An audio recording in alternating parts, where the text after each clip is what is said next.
மழைக்காலத்தில் குருவியின் வீடு. ஒரு காலத்துல ஒரு அழகான காட்டுல கோடை காலம் முடிஞ்சு மழைக்காலம் தொடங்குறதுக்கு இன்னும் கொஞ்ச நாட்கள் தான் இருந்துச்சு. அந்த காட்டுல வாழ்ந்த பறவைகள் எல்லாரும் மழைக்காலத்துக்காக ரொம்ப சுறுசுறுப்பா வேலை செஞ்சுக்கிட்டு இருந்தாங்க. அவங்க மழைக்காலத்துக்கு உணவுகளை சேமிச்சு வைக்கிறது, தான் வீட்டின் மேற்கூரையை சரி செய்யறதுன்னு ரொம்ப பரபரப்பா வேலை செஞ்சுக்கிட்டு இருந்தாங்க.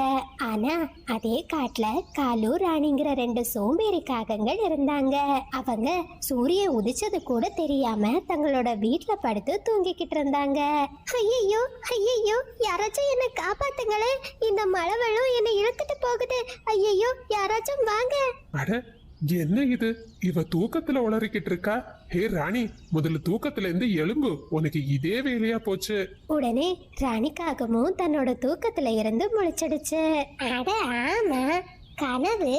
நான் கூட நிஜம்னு நினைச்சிட்டேன்பா. கலு, எனக்கு இன்னைக்கு ஒரு மோசமான கனவு வந்துச்சு தெரியுமா? நம்ம காட்டுல ரொம்ப ஜோரா மழை பெஞ்சுக்கிட்டு இருக்கு. அதுல வெள்ளம் எல்லாம் ரொம்ப கரை புரண்டு ஓடிக்கிட்டு இருக்கு. அந்த மழை வெள்ளத்துல நான் சிக்கிட்டேன். கனவோ நிஜமோ, நம்ம காட்டுல மழை வர்றதுக்கான நாட்கள் நெருங்கிக்கிட்டே இருக்கு.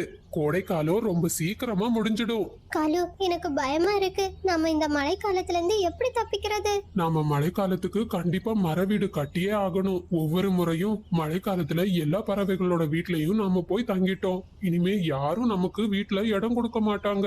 நீங்க சொல்றதும் சரிதான் காலு. வாங்க, நாம இப்பவே போய் மரக்கட்டைகளை சேமிக்கலாம் அப்படின்னு பேசிக்கிட்டு ரெண்டு பறவைகளும் மரக்கட்டைகளை தேடி பறந்து போனாங்க. ரொம்ப தூரம் பறந்த காகங்கள் ரொம்ப களைப்பாகிட்டாங்க. அவங்க ஒரு மரக்கிளையில உட்கார்ந்து ஓய்வெடுத்துக்கிட்டு இருந்தாங்க. அந்த நேரத்துல மீனுக்குருவி ரொம்ப சுறுசுறுப்பா மழைக்காலத்துக்கு தேவையான உணவை எடுத்துட்டு வந்து தான் வீட்டுல வச்சது. ராணி, அங்க பாத்தியா? மீனுக்குருவி விதவிதமான உணவுகளை எடுத்துட்டு வந்து வீட்டுல சேமிச்சு வைக்குது. காலு, அதை விட அந்த குருவியோட வீட பாத்தீங்களா? எவ்வளவு உறுதியா எவ்வளவு அழகா கட்டியிருக்குன்னு. இந்த மாதிரி ஒரு வீடு நமக்கு கிடைச்சா எப்படி இருக்கும்? நல்லாதான் இருக்கும் ராணி. நீ ஏதாச்சும் திட்டம் வச்சிருக்கியா? என்கிட்ட ஒரு அருமையான திட்டம் இருக்கு அப்படின்னு சொல்லிட்டு ராணிக்காகவும் தான் திட்டத்தை காலுக்காகத்துக்கிட்ட சொல்லுச்சு. இந்த யோசனை ரொம்ப அருமையா இருக்கே. வா வா ராணி, இனிமே அந்த குருவியோட வீடு நமக்கு தான் சொந்தம் அப்படின்னு பேசிக்கிட்டு ரெண்டு காகங்களும் மீனுக்குருவியோட வீட்டை நோக்கி பறந்து போனாங்க. மினு, மினு, உனக்கு விஷயம் தெரியுமா? நாங்க இப்பதான் உங்க அம்மாவோட காட்டுல இருந்து வரோம். உங்க அம்மாவுக்கு உடம்பு சரியில்லை. அவங்க ரொம்ப முடியாம படுத்த படுக்கையா இருக்காங்க. அட, நீங்க என்ன சொல்றீங்க? என் அம்மாவுக்கு உடம்பு சரியில்லையா? நான் இப்பவே போய் அவங்கள பாக்குறேன் அப்படின்னு சொன்ன மீனுக்குருவி தான் அம்மாவோட காட்டை நோக்கி பறந்து போச்சு. அந்த சமயத்தை பயன்படுத்திக்கிட்ட ரெண்டு காகங்களும் மீனுக்குருவியோட வீட்டுக்குள்ள போய் கதவை பூட்டிட்டாங்க. அப்படி போகிற வழியில மீனுக்குருவி புறாவை சந்திச்சது. அட மீனு, இவ்ளோ காலையிலேயே பரபரப்பா நீ எங்க போய்கிட்டு இருக்க? புறானே, என் அம்மாவுக்கு உடம்பு சரியில்லைன்னு காலுவும் ராணியும் சொன்னாங்க. அதனாலதான் என் அம்மாவை தேடி நான் போறேன். அந்த காகங்கள் ரொம்ப மோசமானவங்க. அவங்க கண்டிப்பா போய் தான் சொல்லிருப்பாங்க. இப்படிதான் போன முறை என்கிட்டயும் சொன்னாங்க. நான் திரும்பி வந்து பாக்கும்போது என் வீட்டுல இருந்த உணவுகளை எல்லாம் அந்த காகங்கள் திருடிட்டு போயிட்டாங்க. புறானே, அவங்க உண்மையை சொல்றாங்களோ பொய் சொல்றாங்களோ, நான் இவ்வளவு தூரம் பறந்து வந்துட்டேன். என் அம்மாவோட காடு இன்னும் கொஞ்ச தூரத்துல தான் இருக்கு. நான் என் அம்மாவை போய் பார்த்துட்டு வந்துடுறேன் அப்படின்னு சொல்லிட்டு மீனுக்குருவி மறுபடியும் தான் அம்மாவோட காட்டை நோக்கி பறந்து போச்சு. அம்மா, அம்மா, நான் மீனு வந்திருக்கேன். நீங்க எங்க இருக்கீங்க? அந்த நேரத்துல மீனுக்குருவியோட அம்மா கொஞ்சம் மரக்கட்டைகளை எடுத்துக்கிட்டு தன்னோட வீட்டுக்கு வந்தாங்க. அட மீனு, என்னம்மா சொல்லாம கொள்ளாம வந்திருக்க? அம்மா, நீங்க நல்லா தானே இருக்கீங்க? ஆமாம்மா, எனக்கு எந்த பிரச்சனையும் இல்ல. நான் நல்லா தான் இருக்கேன். பாரு, மழை காலத்துக்காக நான் விறகு கட்டைகளை எடுக்க வெளியே போயிருந்தேன். அப்பாடா, இப்போதாம்மா எனக்கு ரொம்ப நிம்மதியா இருக்கு. உங்களுக்கு உடம்பு சரியில்லைன்னு எங்க காட்டுல வாழ்ற ரெண்டு காகங்கள் சொன்னாங்க. சரி, வந்ததே வந்துட்ட. நீ இன்னைக்கு இங்கேயே தங்கிக்கோ. நாளைக்கு உன் காட்டுக்கு போயிடலாம். இல்லம்மா, நான் வர அவசரத்துல என் வீட்டோட கதவை திறந்து வச்சுக்கிட்டே வந்துட்டேன். நான் இப்பவே என் வீட்டுக்கு போயாகணும் அப்படின்னு சொல்லிட்டு மீனுக்குருவி மறுபடியும் தன்னோட காட்டை நோக்கி பறந்து போச்சு. ரெண்டு காகங்களும் மீனுவோட வீட்டுல ரொம்ப வசதியா தூங்கிக்கிட்டு இருந்தாங்க. மீனுக்குருவி தான் காட்டுல காட்டுக்கு வர்றதுக்குள்ளாகவே ரொம்ப கடுமையா மழை பெய்ய ஆரம்பிச்சிடுச்சு. மழையோட வேகம் ரொம்ப அதிகமா இருந்ததுனால மீனுக்குருவி ஒரு மரக்கிளையோட அடிவாரத்துல உட்கார்ந்து அந்த சமயத்துல தான் வீட்ல இருந்து வெளிவந்த ஜம்ஜம் குருவி மீனுக்குருவிய பார்த்துச்சு. மீனு, இந்த மலையில நீ இங்க என்ன பண்ணிக்கிட்டு இருக்க? ஜம்ஜம் அண்ணே, நான் என் அம்மாவோட காட்டுல இருந்து திரும்பி வரேன். வர வழியில தான் ரொம்ப மழை பெஞ்சிடுச்சு. அதான் மழை நிக்கிறது வரைக்கும் இந்த மரக்கிளையில உட்கார்ந்துருக்கேன். உனக்கு விஷயமே தெரியாதா? மழை ரொம்ப நாட்களுக்கு நம்ம காட்டுல பெய்ய போகுது. நீ இப்படியே நிக்க வேண்டியதுதான். வா, என் வீட்டுல கொடை இருக்கு, அதை எடுத்துட்டு உன் வீட்டுக்கு போ அப்படின்னு சொன்ன ஜம்ஜம் குருவி மீனுக்குருவிக்கு தான் வீட்ல இருந்து கொடையை எடுத்து கொடுத்துச்சு. அதை வாங்கின மீனுக்குருவி மறுபடியும் தான் வீட்டை நோக்கி பறந்து போச்சு. தன்னோட வீட்டுக்கு வந்த குருவி வீட்டோட கதவை திறக்க ஆரம்பிச்சது. ஆனா கதவு உள்பக்கமா தாப்பால் போட்டிருந்துச்சு. மீனு, இது எனக்கும் ராணிக்கும் சொந்தமான வீடு. இதுக்குதான் பொய் சொல்லி என்ன என் அம்மாவோட காட்டுக்கு போக வச்சீங்களா? ஒழுங்கா வீட்ல இருந்து வெளியே வந்துடுங்க. ஹே மீனு, நீ என்ன சொன்னாலும் சரி, நான் வீட்டோட கதவை திறக்கவே மாட்டேன். உனக்குன்னு வேற வீட பாத்துக்கோ. கண்டிப்பா நான் உங்களை சும்மாவே விட மாட்டேன் அப்படின்னு சொன்ன மீனுக்குருவி ரொம்ப வருத்தத்தோட புறாவின் வீட்டை நோக்கி பறந்து போச்சு. புறான்னு, நீங்க சொன்னது உண்மைதான். அந்த காகங்கள் என்கிட்ட பொய் சொல்லி என் வீட்டை என்கிட்ட இருந்து எடுத்துக்கிட்டாங்க. மீனு, அந்த காகங்களுக்கு இதே வேலையா போச்சு. நீ கவலைப்படாத, நான் கண்டிப்பா அந்த காகங்கள் கிட்ட இருந்து உன் வீட்டை மீட்டு கொடுக்கறேன் அப்படின்னு சொன்ன புறா மீனுக்குருவிய கூட்டிக்கிட்டு கையில ஒரு டிஃபன் பாக்ஸையும் எடுத்துக்கிட்டு மீனுவோட வீட்டை நோக்கி பறந்து போச்சு. மீனுக்குருவியோ காகங்களுக்கு தெரியாததுபடி தான் வீட்டின் ஓரத்துல மறைஞ்சிருந்துச்சு. மீனு, மீனு, உனக்காக சூட பாயாசம் செய்து எடுத்துட்டு வந்திருக்கேன். உன் வீட்டோட வெளிப்பக்கம் வச்சுட்டு போறேன். நீ வந்து எடுத்துக்கோ, எனக்கு வெளியே வேலை இருக்கு அப்படின்னு சொல்லிட்டு புறா அந்த டிஃபன் பாக்ஸ் அங்க வச்சுக்கிட்டு அங்கிருந்து பறந்து போயிடுச்சு. ராணி, கேட்டியா? புறா சூடா பாயாசம் கொண்டு வச்சிருக்கான். சீக்கிரம் போங்க, அந்த பாயாசத்தை போய் எடுத்துட்டு வாங்க. சரி ராணி, நான் இந்த மலையில போய் அந்த பாயாசத்தை எடுக்கிறேன். அப்படின்னா நீ எனக்கு தான் நிறைய பாயாசம் தரணும், சரியா? அதெல்லாம் முடியாது. அப்படின்னா வாங்க, நம்ம 2 பேருமே போய் எடுப்போம் அப்படின்னு சொல்லிட்டு 2 காகங்களும் வீட்டோட கதவை திறந்து வெளியே வந்தாங்க. அந்த சமயத்தை பயன்படுத்திக்கிட்ட மீனுக்குருவி தான் வீட்டுக்குள்ள போய் கதவை பூட்டிடுச்சு. ஒழுங்கா இங்கிருந்து ஓடிடுங்க. இனிமே எந்த காலத்திலயும் நீங்க என்ன சொன்னாலும் நான் அதை நம்ப மாட்டேன். வேறு வழியில்லாத காகங்கள் மறுபடியும் தங்களோட கூட்டை நோக்கி பறந்து போனாங்க. அப்பாடா, இனிமே எந்த பிரச்சனையும் இல்ல. இந்த மழைக்காலம் முழுவதும் நான் நிம்மதியா என் வீட்ல இருக்கலாம் அப்படின்னு சொன்ன மீனுக்குருவி தான் கூட்டுல படுத்து நிம்மதியா தூங்க ஆரம்பிச்சது.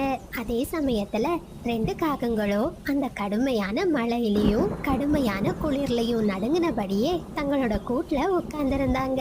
நம்ம அப்பவே மரக்கட்டைகளை சேமிச்சு வீடு கட்டி இருக்கலாம். உன்னோட யோசனையால தான் நாம இந்த மழையில இப்படி நனைஞ்சுக்கிட்டு இருக்கோம். யாரையும் ஏமாத்த கூடாதுங்கிற ஒரு நல்ல பாடத்தையும் 2 காகங்களும் கத்துக்கிட்டாங்க. குழந்தைகளே, இந்த கதையில இருந்து நாம என்ன தெரிஞ்சுக்கலாம்னா, நாம மற்றவங்களை ஏமாற்றணும்னு நினைச்சா அது நமக்கே பெரிய ஏமாற்றமா வந்து முடியும்.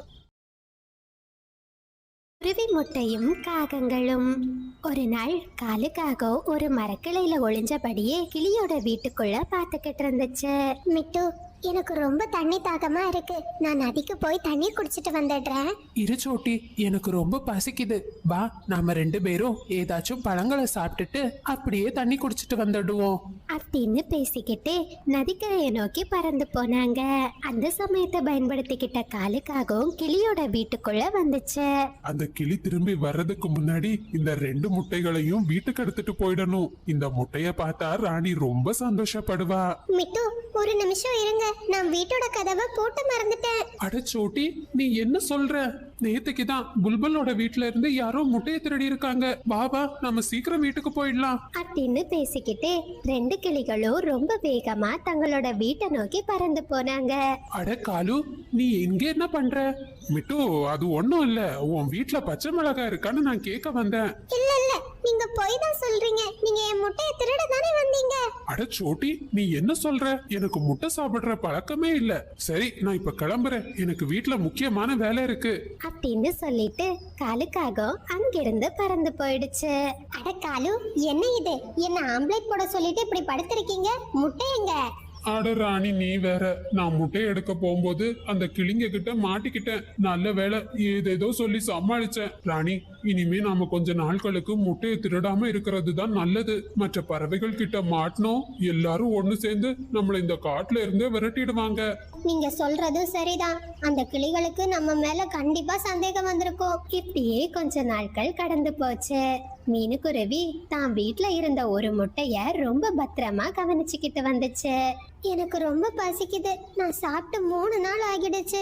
இனிமேயும் சாப்பிடாம இருந்தா என்னால என் முட்டைய அடக்காக்க முடியாது அப்படின்னு சொல்லிட்டு மீனுக்குருவி உணவு தேடி பறந்து போச்சு.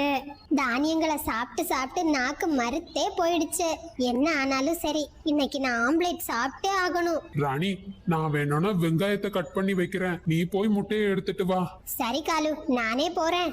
ராணி, அப்படியே கொஞ்சம் மிளகாயும் வாங்கிட்டு வா, வீட்ல மிளகாய் இல்ல. உடனே ராணிக்காகமும் முட்டைய திருடுறதுக்காக பறந்து போச்சு. அந்த சமயத்துல மீனுக்குருவி உணவு தேடி பறந்து போறத ராணிக்காகவும் பார்த்துச்சு. உடனே ராணிக்காகவும் மீனுவோட வீட்டுக்குள்ள போச்சு. ஆகா, எனக்கு இன்னைக்கு ரொம்ப அதிர்ஷ்டமான நாள் தான். சீக்கிரம் இந்த முட்டையை எடுத்துட்டு போய் ஆம்லெட் செய்து சாப்பிட வேண்டியதுதான் அப்படின்னு சொல்லிட்டு ராணிக்காகவும் அந்த முட்டையை எடுத்துக்கிட்டு பறந்து போச்சு. அப்படி போன ராணிக்காகவும் மிளகாய திருடுறதுக்காக புறாவோட தோட்டத்துக்கு வந்துச்சு. அந்த சமயத்துல புறா தான் தோட்டத்துக்கு தண்ணீர் பாய்ச்சறதுக்காக வந்துச்சு. அட ராணி, நீ ஏன் தோட்டத்துல என்ன பண்ற? புறானே, ஒண்ணும் இல்ல, உங்ககிட்ட மிளகாய் கேக்குறதுக்கு தான் வந்தேன். ஆனா தோட்டத்துல நீங்க இல்ல. ஆமா ராணி, உனக்கு மிளகாய் எதுக்கு? அதுவா புறானே, எங்க வீட்ல திடீர்னு சொந்தக்காரங்க வந்துட்டாங்க. அவங்களுக்கு ஆம்லேட் செய்யறதுக்காக தான் நான் விவசாயியோட வீட்ல இருந்து இந்த கோழி முட்டையை எடுத்துட்டு வரேன். சரி சரி ராணி, இந்தா இந்த மிளகாயை வச்சுக்கோ, காசை நாளைக்கு கொடுத்தா போதும். உடனே ராணிக்காக ரொம்ப சந்தோஷமா தான் வீட்டை நோக்கி பறந்து போச்சு. அட காலு, எதுக்காக இப்ப அழுதுகிட்டு இருக்கீங்க? நான் எங்க அழுறேன், இந்த வெங்காயம் தான் என் கண்ணை குருடாக்கிடும் போல இருக்கு. ஆமா ராணி, எதுக்காக இவ்வளவு நேரம் ஆச்சு? உன்னை காணாததுமே நீ எங்கேயாச்சும் மாட்டி இருப்பியோன்னு நான் ரொம்ப பயந்துட்டேன். நான் இந்த மிளகாயை திருட போகும்போது அந்த புறா கிட்ட மாட்டிக்கிட்டேன். ஏதேதோ சொல்லி சமாளிச்சு வர்றதுக்கு கொஞ்சம் நேரம் ஆகிடுச்சு. சரி சரி, சீக்கிரம் வேலையை தொடங்குவோம் அப்படின்னு சொன்ன ராணிக்காக நெருப்ப பத்த வச்சது. அந்த நேரத்துல அந்த முட்டை திடீர்னு அசைய ஆரம்பிச்சது. ஐயோ ராணி ராணி, இங்க பாரு, முட்டை அசையுது. இதுல இருந்து குஞ்சு வெளி வரும்னு நினைக்கிறேன். கொஞ்ச நேரத்திலேயே மீனுக்குருவியோட குழந்தை அந்த முட்டையில இருந்து வெளிவந்துச்சு. அப்பா, நான் வந்துட்டேன். அம்மா, நான் வந்துட்டேன். உங்க 2 பேர் கூடயும் நான் சண்டை. நான் எவ்வளவு நேரமா முட்டையில இருந்து வெளியே வர கஷ்டப்பட்டுக்கிட்டு இருக்கேன். நீங்க எனக்கு எந்த உதவியும் செய்யல. நல்ல மனம் வருது. ஆமா அம்மா, இன்னைக்கு என்ன சமையல்? ஐயோ காலு, நம்ம ஆசையெல்லாம் வீணா போச்சு. இனிமே இந்த குழந்தைய வச்சு நாம என்ன செய்யறது? சரி விடு ராணி, ஆம்லெட் சாப்பிடணும்ங்கிற ஆசைய நாம மறந்துட வேண்டியதுதான். அம்மா, அப்பா, நீங்க என்ன பேசிக்கிட்டு இருக்கீங்க? எனக்கு எதுவுமே புரியல. ஐயே, இந்த குட்டி சாத்தான் வேற பேசி பேசியே சாகடிச்சிடும் போல இருக்கு அப்படின்னு சொல்லிட்டு காலுவும் ராணியும் அங்கிருந்து பறந்து போனாங்க. கொஞ்ச நேரத்திலேயே மீனுக்குருவி நிறைய உணவை சாப்பிட்டுக்கிட்டு தான் வீட்டுக்கு வந்துச்சு. வீட்டுக்கு வந்த மீனுக்குருவி தான் முட்டைய காணாததுமே ரொம்ப அதிர்ச்சி ஆகிடுச்சு. ஐயோ, என் முட்டை எங்க போச்சு? ஒருவேளை முட்டை திருட என் முட்டையை எடுத்துருப்பானா?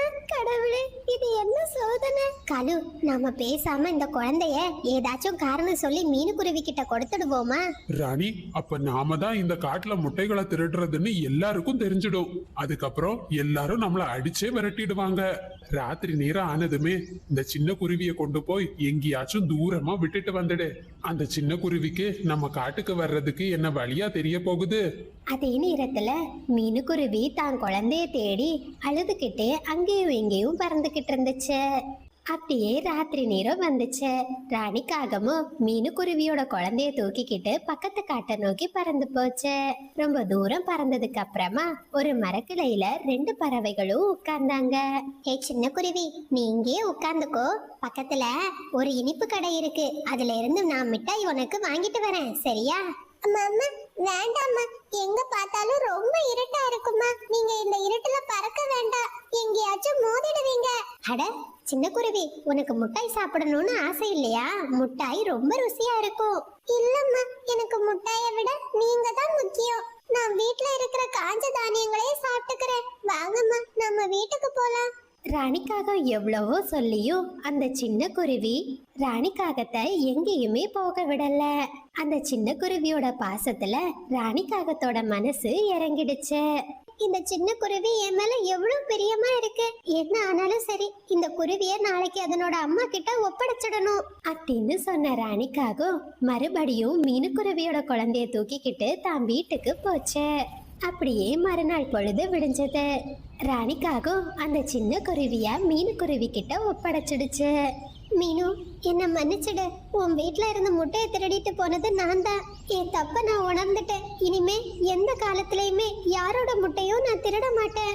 ராணி அக்கா, என் குழந்தைய என்கிட்ட கொண்டு சேர்த்ததுக்கு உங்களுக்கு ரொம்ப ரொம்ப நன்றி. நீங்க திருந்தினதுல எனக்கு ரொம்ப சந்தோஷம். அப்படின்னா நீங்க எங்க அம்மா இல்லையா? இவங்க தான் எங்க அம்மாவா அப்படின்னு அந்த சின்ன குருவி சொன்னதுமே எல்லா பறவைகளும் சிரிக்க ஆரம்பிச்சாங்க. பசங்களா, இந்த கதையில இருந்து நாம என்ன கத்துக்கலாம்னா, உண்மையான பாசத்துக்கு முன்னாடி எப்படிப்பட்ட கல்லான உள்ளமும் கரைஞ்சிடும்.